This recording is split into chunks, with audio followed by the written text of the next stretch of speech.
மத்திய அரசு ஊழியர்கள் மற்றும் ஓய்வூதியதாரர்களின் நீண்டகால காத்திருப்புக்கு பிறகு ஒரு மிகப்பெரிய விடை கிடைக்கும் காலம் நெருங்கிவிட்டது. 8வது ஊதிய குழுவின் பரிந்துரைகள் மூலம் மத்திய அரசு ஊழியர்களின் சம்பளம் யாரும் எதிர்பார்க்காத வகையில் பல மடங்கு உயரப்போவதாக வெளியாகியுள்ள தகவல் இப்போது டெல்லி அதிகாரப்பூர்வ வட்டாரங்களில் பெரும் பரபரப்பை ஏற்படுத்தியுள்ளது.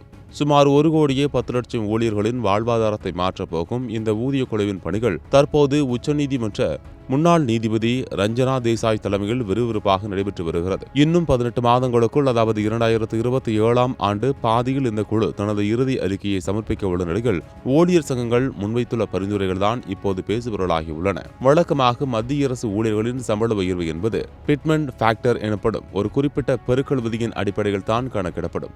கடந்த 7வது ஊதிய குழுவில் இது 2.57 என்ற ஒற்றை எண்ணாக இருந்தது. ஆனால் இந்த முறை இந்திய ரயில்வே தொழில்நுட்ப மேற்பார்வையாளர்கள் சங்கம் ஒரு அதிரடியான புதிய யோசனையை முன்வைத்துள்ளது. அதாவது அனைத்து ஊழியர்களுக்கும் ஒரே மாதிரியான பெருக்கல் எண் வழங்குவதற்கு பதிலாக அவர்கள் வகிக்கும் பதவிகளின் தரத்திற்கு ஏற்ப 5 வெவ்வேறு பிரிவுகளாக பிரித்து சம்பளத்தை உயர்த்த வேண்டும் என்பதே அந்த பரிந்துரை. இதன் மூலம் ஆரம்பகட்ட ஊழியர்களுக்கு ஒரு விகிதமும் காலை 9 மணியிலிருந்து இரவு 12 மணி வரை மே 31 ஒரு நாள் மட்டும், உயர் அதிகாரிகளுக்கு மற்றொரு விகிதமும் என சம்பளம் பல மடங்கு எகிற வாய்ப்புள்ளது. இந்த புதிய பரிந்துரையை ஊதிய குழு அப்படியே ஏற்கும் பட்சத்தில் ஒரு சாதாரண நடுத்தர ஊழியரின் சம்பள கணக்கே தலைகீழாக மாறிவிடும். உதாரணமாக, தற்போது 45,000 ரூபாய் என்ற அடிப்படை சம்பளம் வாங்கும் ஒரு லெவல் 6 ஊழியருக்கு 3.50 என்ற புதிய பெருக்கலன் பயன்படுத்தப்பட்டால் அவருடைய அடிப்படை சம்பளம் மட்டும் 1,57,500 ரூபாயாக உயரும். அதேபோல உயரிய பதவிகளில் இருக்கும் அதிகாரிகளின் சம்பளம் 11 லட்சம் ரூபாய் வரை செல்வதற்கும் வாய்ப்புகள் உள்ளதாக கூறப்படுகிறது.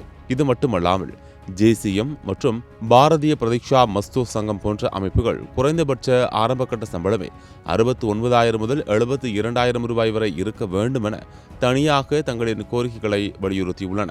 இருப்பினும் ஊழியர்கள் சங்கங்கள் முன்வைக்கும் இந்த மடக்கி வைக்கும் சம்பள உயர்வு பரிந்துரைகளை மத்திய அரசு அப்படியே ஏற்குமா என்பது ஒரு பெரிய கேள்விக்குறிதான். ஏனெனில் இவ்வளவு பெரிய சம்பள உயர்வை அமல்படுத்தினால் அரசுக்கு ஆண்டுதோறும் பல லட்சம் கோடி ரூபாய் கூடுதல் நிதிச்சுமை ஏற்படும்.